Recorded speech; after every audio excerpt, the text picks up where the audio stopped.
Spa ముసుగులో వ్యభిచారం నిర్వహిస్తున్న సెంటర్ పై హ్యూమన్ ట్రాఫికింగ్ పోలీసులు దాడి చేశారు.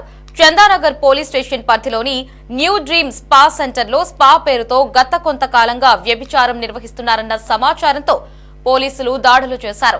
ఈ ఘటనలో 4 యువకులు, ఒక విటుడిని పోలీసులు అదుపులోకి తీసుకున్నారు. ఇక పట్టుబడ్డ వారి నుంచి నగదు, 6 మొబైల్స్, కండోమ్ ప్యాకెట్లు స్వాధీనం చేసుకున్నారు. ఈ కేసును హ్యూమన్ ట్రాఫికింగ్ పోలీసులు చందానగర్ పోలీసులకు అప్పగించారు. ఇక ఘటనపై కేసు నమోదు చేసిన పోలీసులు దర్యాప్తు చేస్తున్నారు.